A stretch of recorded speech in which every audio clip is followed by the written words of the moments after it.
Friends, मैं शोभना यादव फिर से अपने यूट्यूब चैनल मैराथन क्लासेस पे आपका हार्दिक अभिनंदन करती हूँ। हे फ्रेंड्स, मैं आपके लिए फिर से नेक्स्ट मॉडल पेपर जो हिंदी का है वो लेके आई हूँ आपके लिए, जो आपके लिए रिट में जो मोस्ट इम्पोर्टेंट क्वेश्चन है उनका इसमें समावेश है।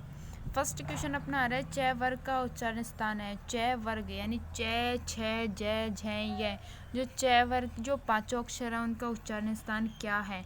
तो च वर्ग का उच्चारण स्थान जो संस्कृत में आप नॉर्मल तौर पे संस्कृत में याद कर सकते हैं, ईचू यशानाम तालु, ईचू यशानाम तालु। तो ईचू यशानाम तालु यानी च वर्ग का जो उच्चारण स्थान है वह क्या होता है, तालु। तालुआ यानी जो अपने जीभ के ऊपर वाला, जो कंठ के ऊपर वाला भाग होता है वो होता है तालु।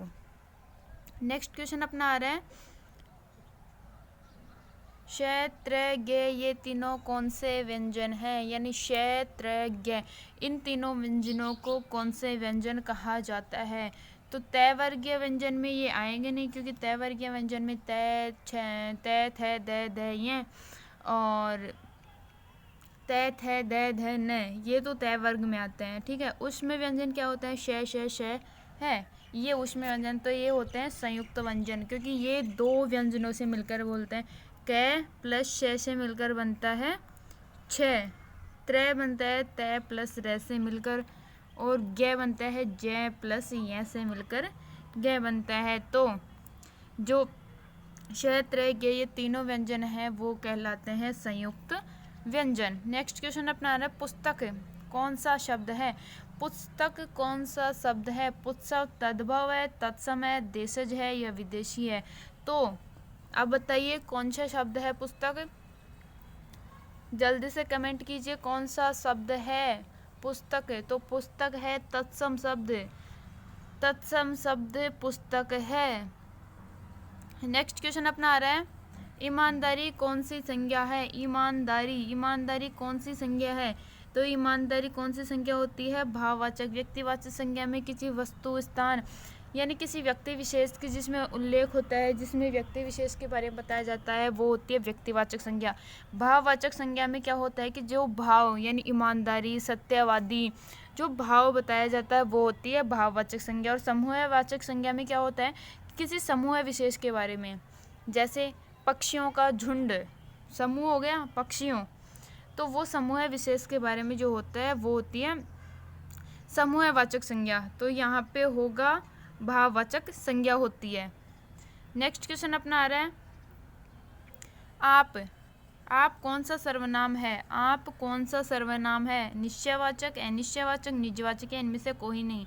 तो आप यहाँ पे कौन सा सर्वनाम होगा, जल्दी से खुद का आंसर बताइए क्या होता है। तो आप होता है निजवाचक सर्वनाम, क्योंकि आप किसी व्यक्ति विशेष के बारे में बताया जा रहा है, तो आप होता है निजवाचक सर्वनाम। निश्चयवाचक सर्वनाम में किसी निश्चित यानी किसी निश्चित के बारे में बताया जाते हैं यानी, और अनिश्चयवाचक सर्वनाम के बारे में, जैसे कोई आया, कोई आया।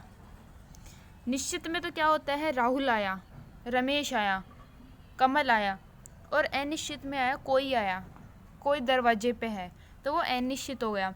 और निजवाचक में यानी आप पता है कौन है और है, तो निजवाचक सर्वनाम आप होता है। नेक्स्ट क्वेश्चन अपना आ रहा है, गोल विशेषण है। गोल कौन सा विशेषण है, गोल कौन सा विशेषण है, सार्वनामिक है, परिणामवाचक है, गुणवाचक है, इनमें से कोई नहीं। तो गोल है वो कौन सा विशेषण है, तो गोल है गुणवाचक विशेषण। गुण है इसमें, गोल क्या होता है, गुण है, तो ये कौन सा हो गया, गुणवाचक विशेषण। नेक्स्ट क्वेश्चन अपना आ रहा है, प्रतिदिन कौन सा समास है। प्रतिदिन में कौन सा समास है, तो प्रतिदिन में बहुब्रीहि है, द्वंद्व है, अव्ययीभाव है, द्विगु है। बताओ, बहुब्रीहि में क्या है, कोई अलग अर्थ निकलता है। द्वंद्व में क्या है, दोनों पक्ष होते हैं वो बराबर भूमिका निभाते हैं। अव्ययीभाव में पहला पद अव्यय होता है, और द्विगु समास में पहला पद संख्यावाची होता है। तो इसमें प्रतिदिन, तो प्रति क्या है यहाँ पे, अव्यय है, प्रति शब्द क्या है, अव्यय। तो ये कौन सा समास होगा, अव्ययी भाव समास। यहाँ पे अपना सी ऑप्शन बिल्कुल राइट आंसर हो जाएगा, सी ऑप्शन बिल्कुल राइट आंसर हो जाएगा। नेक्स्ट क्वेश्चन अपना आ रहा है, ओ है ये पिटी गया, ओ है ये पिटी गया।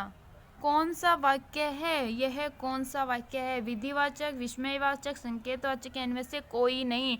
जल्दी से बताइए, ऊपर जो सेंटेंस है उसको देख के बताइए। ओ है, ये पिट ही गया, कौन सा वाक्य है? तो ये होता है विस्मयवाचक वाक्य, क्योंकि यहाँ पे विस्मय जो चिन्ह है उसका बोध हो रहा है, तो ये विस्मयवाचक वाक्य हो गया। नेक्स्ट क्वेश्चन अपना रहे, वीणा पाणी में कौन सा समास है? वीणा पाणी में कौन सा समास है? तो वीणा पाणी में करण तत्पुरुष है, कर्मधारय है, बहुब्रीहि है, द्वंद्व है।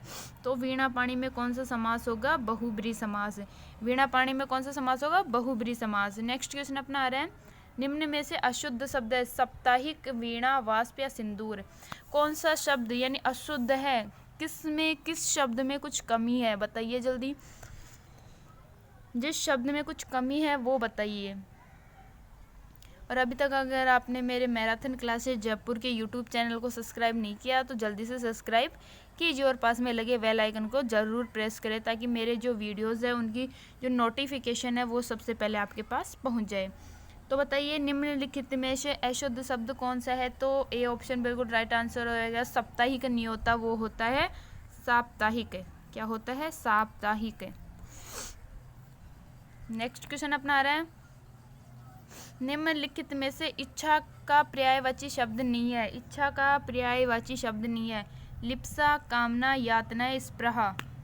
बताइए क्या नहीं है? इच्छा पर्यायवाची नहीं है, तो यातना नहीं है यहाँ पे। इच्छा का क्या नहीं है? यातना नहीं होगा। सी ऑप्शन राइट आंसर हो जाएगा। गीत बजाना का अर्थ है पिटाई करना, गाली देना, डींग हाँकना या क्रोधित होना। बताइए जल्दी। तो यहाँ पे सी ऑप्शन बिल्कुल राइट आंसर हो गया। गाल बजाना का अर्थ होता है डींग हाँकना। नेक्स्ट क्वेश्चन अपना आ रहा है, उत्त प्लस हार के योग से बना शब्द होगा। उत्त प्लस हार, संधि कीजिए, कौन सा शब्द होगा और कौन सी संधि होगी? जल्दी से बताइए। उत्त प्लस हार की जो संधि जो शब्द होगा वो होगा उद्धार। यह व्यंजन संधि के अंतर्गत आता है। व्यंजन संधि के अंतर्गत आता है। संस्कृत के तौर पे देखा जाए तो यह व्यंजन संधि में जसत्व संधि का उदाहरण है। नेक्स्ट क्वेश्चन अपना, अनुनासिक का संबंध होता है। अनुनासिक जो वर्ण होते हैं उनका संबंध होता है केवल मुंह से, नाक और मुंह दोनों से, केवल नाक से, इनमें से कोई नहीं। जल्दी से बताइए कौन सा होता है? केवल मुंह से? केवल मुंह से तो नहीं होगा, नाक और मुंह दोनों से होगा। केवल नाक से होता है वो होता है निर्नुनासिक। जो निर्नुनासिक है उनका संबंध सिर्फ नाक से होता है। तो यहाँ पे ऑप्शन बी बिल्कुल अपना राइट आंसर हो जाएगा, नाक और मुंह दोनों से। नेक्स्ट क्वेश्चन अपना आ रहा है, जिसकी जो गर्दन है सुंदर है वो क्या होता है? जल्दी से कमेंट कीजिए क्या होता है, बताइए।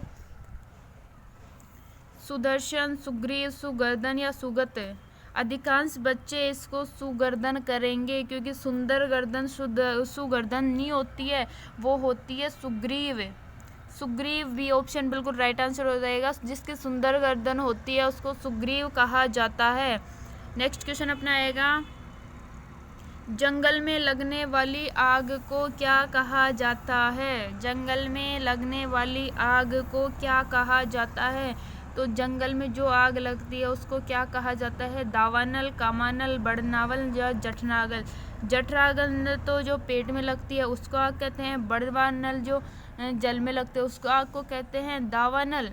ये जंगल में लगने वाली आग होती है। तो ये ऑप्शन बिल्कुल राइट आंसर हो जाएगा।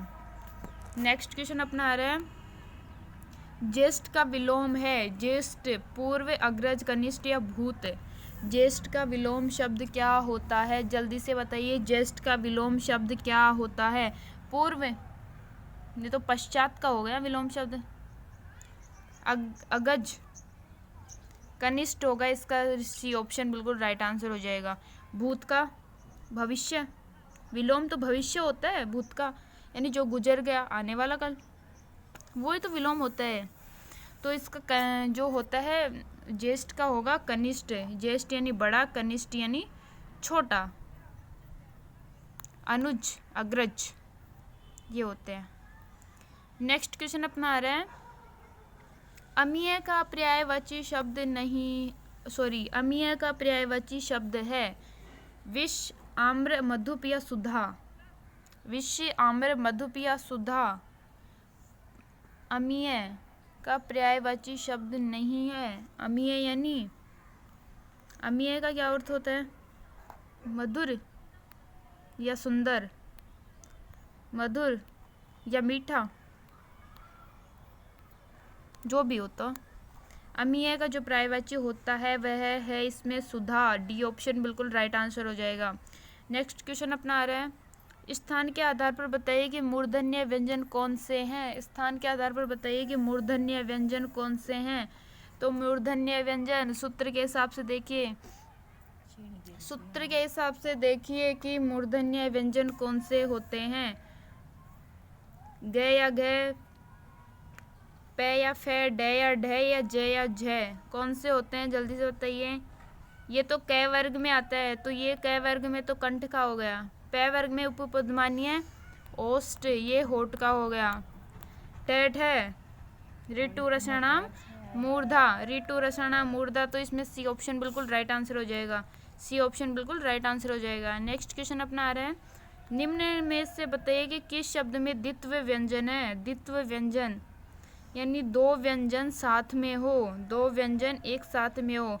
तो दिल्ली में है ले और ली, ले दो बार इसका हो गया, तो दिल्ली में दो द्वित्व व्यंजन है। निम्न बालक की प्रारंभिक शिक्षा उसकी मातृभाषा में दी जाए, यह मान्यता थी। यह किसका मानना था कि जो बालक की जो प्राथमिक शिक्षा है वह उसकी मातृभाषा में दी जाए, तो यह कहा था महात्मा गांधी ने। ये ऑप्शन बिल्कुल राइट आंसर हो जाएगा। नेक्स्ट क्वेश्चन आ रहा है, व्याकरण शिक्षण के लिए उपयुक्त नहीं है। जो व्याकरण शिक्षण है उसके लिए उपयुक्त नहीं है। निगमन विधि, आगमन विधि, अव्याकृति प्रणाली या फिर कक्षा भिन्न प्रणाली। तो व्याकरण शिक्षण के लिए डी ऑप्शन बिल्कुल राइट आंसर हो जाएगा, फोर्थ ऑप्शन, क्योंकि कक्षा नैभ्य प्रणाली व्याकरण शिक्षण के लिए उपयुक्त नहीं है। नेक्स्ट क्वेश्चन अपना आ रहा है, हिंदी गद्य शिक्षण की पाठ्य योजना में उद्देश्य कथन आता है।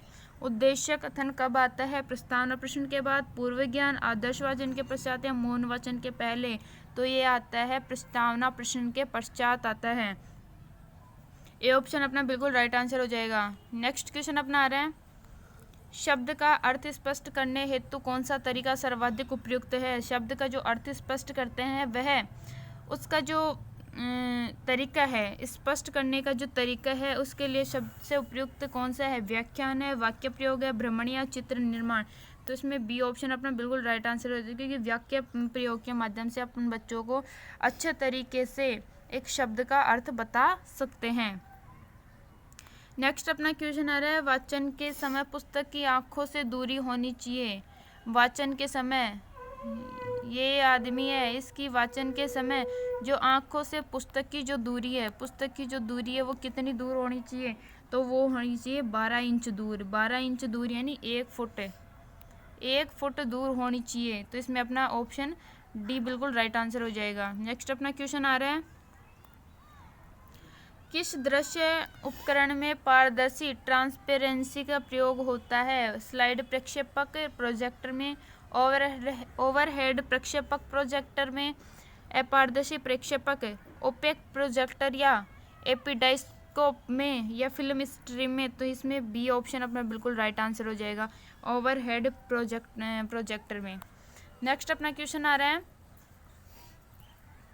अपना नेक्स्ट क्वेश्चन आ रहा है, मौन पठन के विषय में धारणा है। मौन पठन के विषय में क्या धारणा है? एकाग्रचित होकर पढ़ने का अभ्यास करना, इनमें पठन की गति धीमी हो जाती है, पढ़ने की धीमी ध्वनि होठों से निकलती है, या इसे आदर्श वाचन के तुरंत बाद किया जाता है। तो इसमें ऑप्शन बिल्कुल राइट आंसर हो जाएगा। ए ऑप्शन बिल्कुल राइट आंसर हो, क्योंकि एकाग्रचित होकर ही मौन पठन का मुख्य उद्देश्य है। नेक्स्ट क्वेश्चन अपना आ रहा है, प्रभाव के नियम के अनुसार उद्दीपक व अनुक्रिया का सहयोग होता है। जो प्रभाव का नियम है उसके अनुसार किसने दिया था? प्रभाव का नियम दिया था थॉर्नडाइक ने, थॉर्नडाइक महोदय ने दिया था प्रभाव एवं अप्रभाव का नियम। तो इसके अनुसार जो उद्दीपक अनुक्रिया के बीच सहयोग होता है, सुखद होता है, दुखद होता है, दोनों होते हैं या उदासीन होता है। तो इसमें सी अपना राइट आंसर होगा, क्योंकि यदि अपनी इच्छा पूरी हो जाती है तो सुखद होगा, यदि नहीं हो पाती है तो दुखद होगा, तो दोनों आएंगे। तो इसमें सी ऑप्शन बिल्कुल राइट आंसर हो जाएगा। नेक्स्ट अपना क्वेश्चन आ रहा है, कक्षा शिक्षण के सिद्धांतों के प्रस्तुतिकरण का संबंध प्रमुख रूप से होता है। जो कक्षा शिक्षण के जो सिद्धांत हैं उनका प्रस्तुतिकरण का संबंध प्रमुख रूप से क्या होता है? छात्र से, शिक्षक के, कक्षा के वातावरण से या गतिविधियों से। जो भाषा शिक्षण के सिद्धांत का प्रस्तुतिकरण करता है वो कौन करता है? शिक्षक है, शिक्षक करता है। तो जो प्रस्तुतिकरण का जो प्रमुख रूप होता है वो शिक्षक से ही होता है। तो बी ऑप्शन अपना बिल्कुल राइट आंसर हो जाएगा। नेक्स्ट क्वेश्चन अपना आ रहा है, भाषा शिक्षण के चुनाव की जाने वाली शिक्षण विधि किस पर आधारित होना चाहिए? बाल केंद्रीय पर, शिक्षक केंद्रीय पर, प्रयोग पर और गतिविधियों पर। तो आज जो भाषा शिक्षण की जो शिक्षण विधि होनी चाहिए वो होनी चाहिए बाल केंद्रित, क्योंकि बालकों को केंद्र में रखकर सिखाया जाना ही उपयुक्त माना गया है। सो फ्रेंड्स, अगर आपने अभी तक मेरे यूट्यूब चैनल मैराथन क्लासेस को सब्सक्राइब नहीं किया तो सब्सक्राइब करें और प्लीज़ बेल आइकन को ज़रूर प्रेस करें, लाइक शेयर कमेंट करें।